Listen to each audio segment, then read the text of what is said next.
All right. So today on NewbieVeT, got a special guest. We got the OG, JoJo. What's going on, King? Oh, you, man. I'm proud of you, boy. I like what I'm seeing.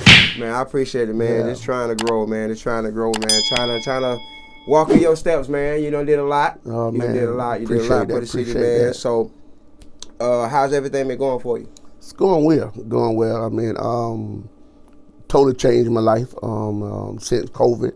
That set a lot of people back, but at the same time, if you set back, then you can't do nothing but go forward. I like that part, you know. So from COVID, losing my dad and everything, and just had time to think and reflect. Right. And that's what I did. So now we're just coming out with a lot of writing, That was a very tough time for you, that COVID time. That was a tough time for a lot of people for that time. Oh, yeah. Especially it was unexpected, too. Yeah, especially if you only do plays and production that you deal with the public. So you're talking about canceling 38 shows and all this type of stuff like that. A lot of people on the outside don't understand that part, you know, but it's worth it. It's worth it for where I'm at now. Right. Yeah. And also for your life. That's it. Also for your life, because you wouldn't be able to do no shows or nothing. That's it. Around. So, so, all right, so let's go to the humble beginnings, man. So you originally from? I'm originally from a small town called Johnson, South Carolina. Johnson, I had to add Saluda with that too, all of it together. All of it together? Yeah. Okay. Johnson went to Strong Thurman High School. Okay. Yeah. Okay, so cool. And so, going to high school, you playing sports? Yes, I always played football, basketball, baseball, everything. The whole thing. And then, how you wound up getting into the filming and? Well, I started church boy. You know, I was church. You know, so we was made to go to church back then. So drama, so the acting. I wrote my first play when I was at the age of 13. 13? Yeah, 13. I wrote my first full play, hour and a half play. You know, and a Christmas child that lit up the streets of the Bronx. Had never been in New York, but the imagination took me there. Took you there. Man, that's awesome, man. I'm like that, too. I'm like, I've never been somewhere, but like... Yeah, the imagination, And I think that was wrong with a lot of youth today. They don't use their imagination. Right. And that's... Why you think it's like that now? I think television. I think computer, the access to a lot of stuff. We had to use our imagination coming up, you know. But we didn't have a lot of that. Didn't have all that. You didn't have just pick up a phone and just call out something and it's showing you. You had to use your magic. Cowboys in, you make your own guns, you make your own bow and arrow. Right. You know, now you could just type it in and it's come up. Right. You know, I tell people a lot of time now, you know, even when I do a lot of teaching, you know, we need for the kid to stop looking down and start looking up. Yes, and because when they looking down, they always just, you know, their hand just going to work, you know. Right. But they're looking down, you ain't looking up. You know, the sky is the limit, but you got to see it from the limit, you know. Right. Because a lot of them feel like the universe is in their hands. Yeah. Because as long as you got Wi-Fi, some good Wi-Fi service, you can look, you can watch anything, you can look for anything, you can order food. You ain't got to do nothing. Yeah, but you lose so much. You lose so much. I tell people that like texting. A lot of time my employees and friends get upset with me because I tell them, I hate texting. I hate texting. Call me. I hate texting. Call me old school or not. Yeah. I don't understand. The time you took the text, we could have finished that faster. And I could hear it in your voice. Yeah. What you mean. You know, I could tell if you're lying to me or not, you know, in your voice in that text. And people could read in between. People could misunderstand the text and have a bad... like, what? Bro, I didn't mean it that way. You know, come on. I'll just call me and then you hear my voice that... I'm secure, sir. You know, understand what you're talking about. Right. You know, no malice in my heart. I just want to talk to you. That's it. That's my thing. I'm country, and I love being country. Oh yeah, man. Most definitely. And me coming from the country too, of course, body is coming from the country too. We had to have imagination. Like I guess like I tell my kids, I tell them, y'all have it made because we didn't grow up with cell phones and the internet and all the other stuff. The internet was out, but it was like on a disc. Yeah. You remember that? Oh, yeah. You couldn't be on a house phone if you're on the internet. That's it. I got you, boy. I remember that. You cannot answer the phone. No. The phone is off. It's off. It is off. We come a long way, man. Oh, yeah. But I totally agree with you, man. Technology is making a lot of people lazy. Yes. Physically and mentally lazy. Yes. Because Now it's like people don't read anymore. No. So that takes away a lot of imagination. Yeah. Back then we had no choice but to we was reading a lot of books, so it created fictional pictures in our mind. That's it. Your mind, it takes you so many places. Right. I mean, when you hear a lot of the older folks, I'm old school too, so I love hearing wisdom. So, and that's something else that's missing. They don't listen to wisdom anymore. They looking it up now, looking it up. And the whole thing about it, I tell them all the time, you used to hear the old folks that put it in the book, you can hide anything because we not opening the book, and we sure not opening the book now, And people don't realize just so you say Google and a certain thing don't mean that Google gonna give you the right answer. That is true. You still need to do your research. That is true, because I mean, Google said Christopher Columbus discovered America. Yeah, and we know he did. Know he did. We know. How the hell can he discover something? That got him. They healed him. They healed him. Yeah. Then he slaughtered them. Yeah. So rape the women. People don't want the truth out there. But you don't know that in school. But the sad part about it, in the history book, on the test you take in school, if they ask that question, if you don't put Christopher Columbus and no, people was already here like the Native America, they gonna mark the X. So they force you to, and that's the sad part about his story. Yeah, I was mad because I went to school having to believe that and failed miserably because I didn't believe none of it. Me neither. Yeah, we there together. So how did you said the plays, like how did you wind up getting into the plays? Well, I already knew that that's something I want. I used to be a firm believer back in the day. I don't sugarcoat nothing in the Bible and all that kind of stuff the way you was raised. I'm totally spiritual now.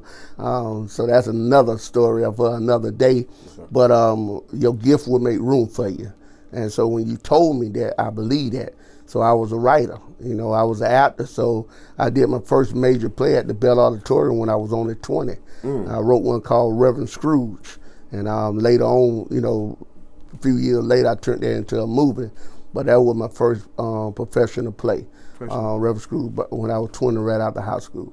Oh man, that was pretty awesome too. Yeah, it was. It was a great eye opening for my dad to see. Right. Cause them old folks, you graduate, you either going to college or you going to work. Oh, you got to show them you could do something. That's it, and to be able to show them a check from one night, what a lot of people don't make in 6 months.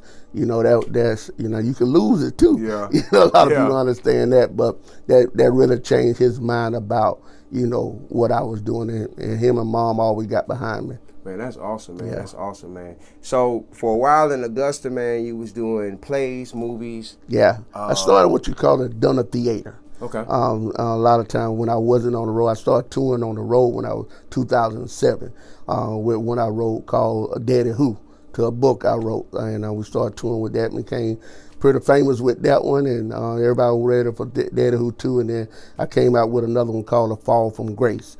So that's how we've been touring, and then we just started doing the theaters for local, because a lot of times the local people and family members couldn't get to see the shows because either the location that we was in and stuff like that. So we brought down some real small scale, like 100, 150 people in a room, and just did acting that way. So and they came out really awesome. Came out, really good. Okay. And so and you did movies for majority of plays or just for majority? Yeah. The movie I have did New Wax for Old Shoes and Reverend Scrooge. We turned that into a movie, Calling the Miller, and now we're just working on a few other projects now. Okay. Okay. Cool, man. That's totally awesome, man. That's totally awesome. And so the Fall from Grace. Yes. The Fall from Grace movie. Tyler Perry had a Fall from Grace movie. Yeah, he had one. Yeah, he had a Fall. I just say he wasn't the original. Just put it that way. Okay. I came out with a Fall from Grace in 2012. The official video and stuff like that, and it's still on YouTube. Yeah. But that's what writers do. That's what singers do. I tell people, even with the titles, you go type in a certain title on YouTube, you see many different artists. Different titles. Yeah, because we all recite. It's like, excuse me, but it's like artists will feel like, say like for instance, like an artist might, cause there be situations where someone does steal a title. Yeah. and there's instances where someone don't even know you have a title. Right. But especially if you have a universal word that everyone uses. Yeah. So if you got a movie and it's called Black. How many people done did Black? Yeah. My thing is, it don't matter what your title is, it's your work. Right. Let that speak for you. Right. And I tell people I'm pretty much known what I love about all my plays, that nobody leave the theater until it's completely over. And a lot of people don't think that's important. But I said, man, you just don't realize black folk, boy, when the play is almost over, they thinking about food, they thinking about getting home. And for that crowd to just stay there until they can meet you or meet your cast, and that feel real good. So how was you feeling when, after the first successful show, your first ever successful play? I felt good. I mean, even like you brought up Tyler Perry. Back then, I used to get mad a lot of times when, man, you just like Tyler Perry. You just like, and I'm like, no, I'm JoJo Williams. You know what I'm saying? That's another thing. Why do as black people, we already compare ourselves to somebody already? Yeah, and that's what I used to get mad about. But then at the same time, I had to realize, wait a minute, if Tyler at the top of the game and you compare me to him, that give me honor. Yeah. And I had to start looking at it like that, you know. But it's just our race, man. It's just, we don't want to give people credit with their name. We always have to look, okay, well, this went here. Even no matter if I'm on the top of my game, you know, somebody's still gonna come up, man, you need to go get with Tyler. Yeah. You know, bro, come on. Y'all ain't be dope. Y'all need to do something together. Do something together, you know. Why can't I just have my own There you go. He do his, I do mine, and let's just get along, you know. That's like Michael and Prince. Yeah. They try to put them together one time. And you can't. You can't. One of the greatest writers, one of the greatest performers. Yeah, and it's a different thing. Right. Especially when your writing is not the same, and you don't knock nobody writing. You just understand what you're writing. I love telling stories. I love telling stories about real life issues. And another thing I'm firm on is not making our people look bad. Right. No, we can be doctors, we can be lawyers, we can be all these other things. We can have money on stage. We don't have to be a poor black man in jail or can't talk and all this kind of stuff when you're performing. No, you don't have to do that. Show them a different way of life. Show them that we have power. You know, we talk about a little history, you know, let's talk about our ancestors. They were doctors, they were lawyers. Hell, a lot of the medicine got stolen from black. You know, a lot of the writing got stolen from black. You know, for years. It's been there forever. So why do we have to make ourselves look bad in front of our people just for a laugh? Right. You know, I'm a firm believer we don't have to do that. Exactly. Yeah. It's already hard enough trying to gain our character and ID back of who we really are. That's it. A lot of black people don't know who they really are. Don't know the history. How can you know your history though when it's been taken away? Exactly. You know, I tell a lot of people a lot of times, you talking about, let's go back to the third generation you lost. You know grandmama, you know great grandmama, but when you get to great, you don't know nothing about them. There ain't no history there. Ain't no history. So and then these days now there's no more there's no Big Mom. No. There's no more Big Mom. No, because you think about it, everybody you got the mama and grandmama in the club with the dog. You know, the grandma in their 30s now. Yeah. Me mama 45, you know. So and then that ain't taken away, but that's taken away, but that's what it truth. Is. Yeah. It's the truth. Yeah. The great grandmom is 45 and they damn sure don't want you to call them. No, that's funny, man. They don't want you to call them grandmama. Let me, grandmama, no, you call me mama or grandmama. Yeah, ain't no grandmama. Ain't no grandmama. I ain't old. I'm a GM. You know, it's just what the world, your automobile or your grandmama, you know. Yeah, don't get me joking up here. But yeah, they don't want their real titles. You know, and titles meant something back then. Yeah. It meant something. If you was uncle, you was an uncle. You was deep, you was rep. Everything had power back then. Right. You know, community leader, commissioner. Right. You know, it had a title, but these titles don't mean nothing now because of the characters. Right. And then family's not as close anymore, like they used to be. Like it used to be. Family reunions is less family reunions. Yeah. And it's more interact through social media. Like even when there's a death in the family, I've plenty of cases where I've seen where people don't find out till on social media. Yeah. From another family member, which is terrible. It don't talk. It's terrible. And family used to be the most important thing in life. Right. You know, especially for blacks. I'm just being honest. That's when one didn't have the other one come through. They had each other back. But now, the television and the way of life, you're trying to be other people when you're forgetting who you are as a race. And being together, you didn't have much normally, but you had the love. And that's what gone, the love of realness, the love of history, the love of just being there for each other. All that's gone. Yeah. So from your history of Augusta, Georgia, what can you say like was some of the good and the pros and the cons of doing things in Augusta as far as I think entertainment? Entertainment wise, I said the only problem I had with Augusta is it's still like crabs in a bucket. You know, everybody want to be on top of nobody. Let me say this, you have so much talent in Augusta, Georgia. Yes, it is. You have so much talent. It's a lot. But talent don't want to work together. You have so many different groups, and it's like you separate yourself, the different groups in Augusta.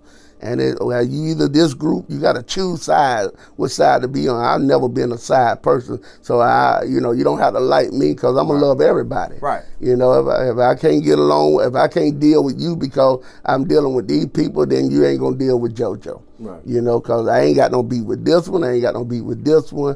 At the end of the day, it is what it is. Right. You know? Yeah, that's true. Yeah. That's true. So when James Brown had a studio down here, yeah, you remember doing that? Oh yeah. Was it popularized? Were people talking about it a I'm lot? Totally honest, and I'm glad you brought that up because I don't hear people really talk about it. I think that is one of the Augusta, Georgia biggest mistakes in the world. It's not honoring a man who was a world icon. Yes. You know, James Brown should be on every corner downtown in Augusta. I'm gonna be honest. When you come in the city, you're supposed to see the home of James Brown. James Brown. Because they don't understand what this guy offered in the music business. People still sampling his music. Right. You know, people still singing his songs. I mean, he was one of the godfather of this whole industry. The whole industry. And for him not to have the love and that small stature in Augusta, that statue should be 10 times bigger than it is. You know, you can put these Confederate statues up, but you can't put a somebody who gave some to the whole city. The whole city. This man had Michael Jackson down here. Yes, for the funeral. For his funeral. That's crazy. Yeah. And he wasn't the only celebrity. No, it was a lot of them. A lot of them, you know, we don't call their names. Yeah. You know, but Michael Jackson. Come on, bro. And then you can look the whole block. Yes. You can see his performance. When you see Michael Jackson performing, you see James Brown. James Brown all day. You see, and that's what we idolize. Yeah. So why in the world we don't do so much more for him? Yeah. That's history. That's he should have his own museum down here. Solo museum, you know? I never got there. 'Cause I'm like, everybody in Augusta, they idolize Mike. Yeah. Mike Jackson. But I'm like, how you overlook the person he idolized? That's it. Like, he idolized a person that's from here. That's it. You know what I'm saying? That got his ranks here. Yeah. And when I came to Augusta 3-4 years ago, I rarely heard about James Brown's studio. And I'm like, you would think James Brown's studio would be one of the biggest landmarks here. He had a radio station and all. I didn't even know that. He had radio station and all. I think right on 5th Street, if I'm correct. But I could be wrong, but I think it was on 5th. But he had a radio station and all this kind of stuff. And he did so much for the community. A lot of people want, and it's sad, especially with us, we always want to focus on the negative of some action that happened with a person instead of all the pop. I mean, I think his family's still giving away turkeys and all that kind of stuff now. You know, and if you look at all the positive stuff that James Brown did, it shadow the little stuff that he did that people he lost it or no, bro. You don't know how it is to be a James Brown. How much pressure? How much pressure? Yeah. That depend on you. That's it. You know. But I'm proud because I love my history And that is one guy that I always looked up to him, James Brown. You know, my dad and them sung quartet, and while the parade of quartet was going on, I still got to see him sing with my uncle, the Bruce Stairs. He came on the parade of quartet, just showed up one day and did a song. I'll never forget that moment. That's awesome, man. I met James Brown twice. No, one time. No, it was only once. I met him once. That's when he used to do the shows on Broad Street right there in the open field. He used to let everybody come perform. That's it. Man, I met him there. He came. So, yeah, he was dressed all glittery. That's it. That's it. Yeah, man. Yeah. Awesome dude, though, man. Awesome dude. So, you had a studio down here? Yes. It was on Old Louisville Road. Oh, Louisville Road. Yeah. Okay. Yeah. You said you had shut it down and moved. Oh, yeah. Why you made you shut it down? Well, just COVID and everything and life, okay? And that's being real and the support. Right. You have to have the support, and that's another thing, especially when you're going through when your business is the public and can't nobody do nothing. You can't, 2 or 3 can't be together, you know, because it's COVID. Yeah. You know, them bills start to add up. I just keep it real. So you just that's crazy. Yeah. The bills are like the most thing I've ever seen that can outlast everything. Everything. Like half of this earth can be destroyed and bills still come. I love that song. I love that song. Back in the day, Papa was a Rolling Stone. All he left was what? Alone. That's it. Yeah. That's it. Yes. So bills always come. Cause I was like, we were still getting bills during the COVID. Yeah. And that was something that I never understand. It's like how you pass a stimulus bill to still want to pay that. A lot of us didn't get that money. You know, a lot of people did. Yeah. So let's be real with that. You know, a lot of people who really didn't need it got it, and the one that really did need it didn't get it. So especially the PP loans. Yeah. A lot of people got messed up. We still getting messed up now. Yep. You know, getting 30, 40,000. You know, faking the business, don't even have the business. Don't even have the business. Exactly. So, or they have a business and they're not really operating as a business. And then the one that really have the business, that operate business, are struggling, you know. Come on. Yeah. It's a beautiful world, man. Yeah. It's a great world. Like we said again, everything happens for a reason. So I'm so glad that I know, you know, I learned from the whole situation. Right, man. Most def. So everything, you know, progressing though. You working with Sadaya? Yeah, Sadaya. Yeah. Mm-hmm. So how's that? So how's it working with her? Like, you know, how's everything going? Oh man, it's going great, man. Give you a new look back on life again. I mean, you know, from the writing, from her style, just working, and she's a hard worker. That's what I love too, and just put me back in the music business. You know, I had got out the music game and concentrated on television and movies and stuff, and the music was a part of my past. So when you COVID, you can't do nothing else. So we got time to go to the studios and start writing again. And see, I'm glad you said that because, you know, me being a musician and an artist as well, you know, I had lost my feel for music I think all musicians go through that phase. I think at one point when you feel like there's so many obstacles coming, and then the music changes, the waves just changes, and it's just different obstacles on top of that. It put a little bad taste in your mouth for a minute. Yes, it can. Then you get depressed. Then you work with people. Yes, and that's dealing with a lot of spirits, you know. Exactly. Yeah, exactly. And especially if the spirit is not online with what you do. Yeah. And that's the key thing, you know. And like you have to fall back. You know, you fall back and renew yourself. You know, a lot of times when you get depressed, and a lot of us don't want to talk about, okay, dog, I'm depressed. You know, I'm finna lose it. I need to get myself together, or I won't do this business no more. You know, and I love the business, you know, so much. So I understood, okay, back up, get it together, refresh yourself, go to Puerto Rico, get a good life, and then come back home, you know, and regenerate. So we all gotta hit that refresh button, man. You always hit that refresh button. Just, you know, sometimes life gets in that way. Just you gotta But it creates good music. It does. It creates beautiful music. Yeah, when you write how you feel, man, that's great writing. Somebody else gonna feel it, you know. And I feel like as artists, I think a lot of artists got out of that. Yes. Because back then, you know, before the social media, artists, you had to wait to get an artist's music to hear what they was talking about. You know what I'm saying? So and it made beautiful, iconic music compared to now where so many people will put all their depression online. So you could read what they're talking about instead of hearing it. That's it. You know what I'm saying? And you own it. I mean, you telling the truth, and that's what I'm firm believer on stories, the writing from the heart. If you feel it, they're gonna feel it. That's just like when you write a song for a singer, when I do my plays and stuff, and I'm writing that song for this certain character or whatever, and well, I'm not feeling. I said, well, if you won't feel it, they won't feel it. They won't feel it. So you have to feel this, and then it'd be funny. A lot of times they'll have a song that I wrote for them or whatever, and like, man, I don't like this. And by the time they finish the song, whoa, okay, then it's totally feel. No, you have to feel what I'm writing. Right. You know, get in that character, get in that flow, and then get out of self. Right. You know, because a lot of records, that artists in the game, you can vouch for this. Yeah. Majority of artists don't write their stuff. Yeah. They don't write their hits. And it's like, if you got to be able to sing a hit record or sing a song, but you have to be able to relate to that. That's it. In order to feel like Mary J. Blige with the My Life project. Yeah. That project wouldn't have been as big as it was if she wasn't on drugs. Come on. She didn't get beat up. That's it. Abused. Yeah. You wouldn't feel the pain in that record. You could feel Mary. That's it. That what made her queen with that. Usher. Confession. Oh, he went through it. And so he able to sing what he feel. Even though I think Sean and a lot of them cats wrote a lot of his music for him. But man, they felt his life. But and that it make a difference when you going through that.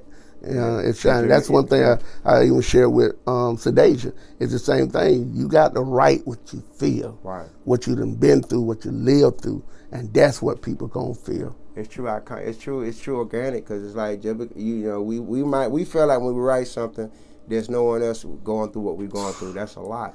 Like there's copies of our emotions in other people out there. You just got to know how to just write it until they can feel it. Whatever you say, somebody out there in the world gonna feel it. That's it. Somebody's gonna feel it, no matter what you say. Then you think about this: if somebody does always worse off than you. Yeah. When you think you going through, man, hold up. Somebody going way worse. They're way worse. They might not even have food in the refrigerator. You know, you might be eating a bologna sandwich, but they ain't got nothing. You know, there's somebody always worse off. You know. And you just have to start looking at life for being what life is. You know, the storms gonna come. Right. How you get through them. You know, that's the main thing. And start surrounding yourself with like-minded people.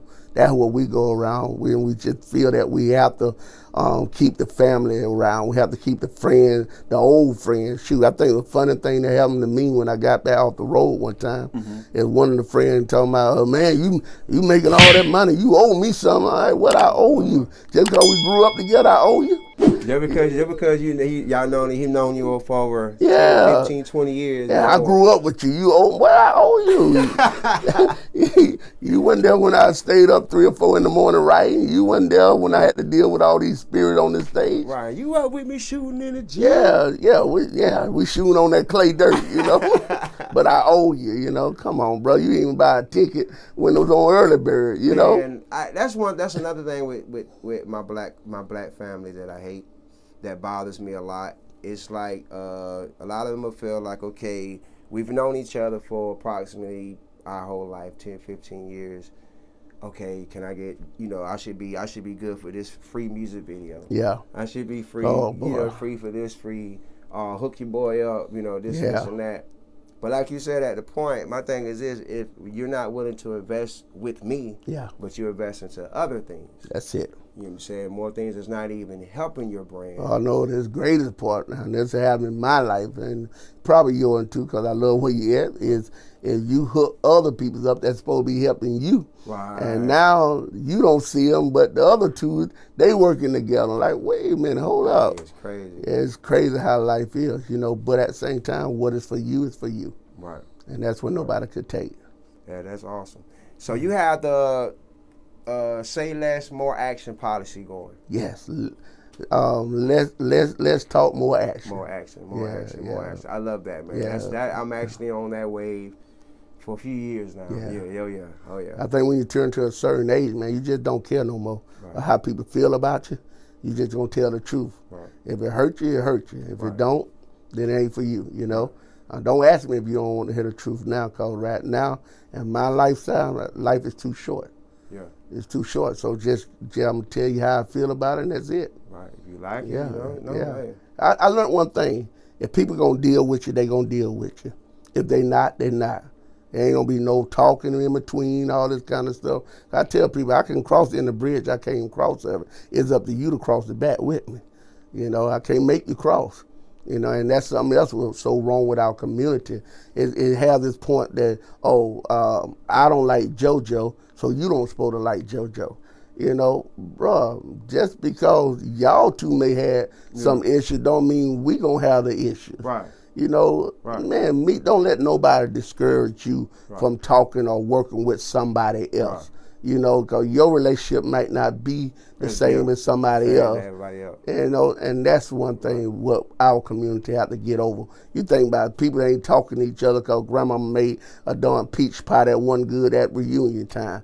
You know, 20, 30 years ago. Why y'all ain't talking? Well, you know, her great-grandmama made a peach cobbler. It ain't got jack to do with y'all. Total generation, but you ain't talking like the McCoys and Hatfield, you know. I ain't talking to something folks crazy stuff, yeah, you know. Crazy, man. I tell my crew, if I don't work with someone because of something, I let them know like, hey, don't follow the way I do. If I'm not working with this person, it's because I don't work with this person. Y'all might have a different experience. Yeah. You know what I'm saying? And I don't want you to burn your bridges or whatever with them with so, because they burned it with me. That's it. You know what I'm saying? But I just know how to operate, and just, you know. Yeah. I don't even have grudges or beef with anyone. I just know when it comes to like, okay, we try business, that'll never work, that'll never happen again. Yeah. You know, if we were friends at one point, you know, hey, it's no beef. Hey, I see you, I could be cordial, I could speak, but we're not on that personal level like we used to be. You got to respect that, hey, you're not going to get the constant calls from me anymore. You're not going to get the checkups from me like you used to be. You know what I'm saying? So we on a whole different wave now. So if you see me, you see me. You don't, you don't. That's it. That's why my life's at. I totally agree, 100%. Right. And because at the end of the day, guess no need what? For beef. You got to have peace. Right. And when you find your peace, man, that's a feeling that's like no other. Because you think about why we die as black, stress. Take you out. Someone bothers you. Yeah, upset, you worry about mad and they dead and gone. You still mad? What? Yeah. It don't make sense. It don't make sense at all. It don't make sense, man. Relax, breathe. I think that's one thing I love about the country now.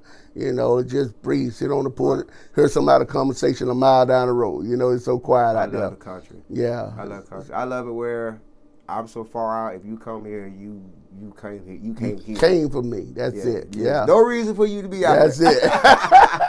No reason. if a reason for you not, that's where that shotgun comes into play. Other stuff, yeah.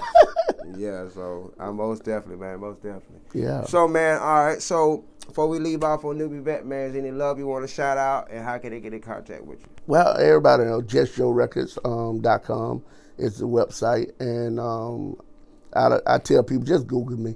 And, you know, everybody talk about that, the social media and stuff. Like, just Google me. I'm going to be the same person that you type in the name and see.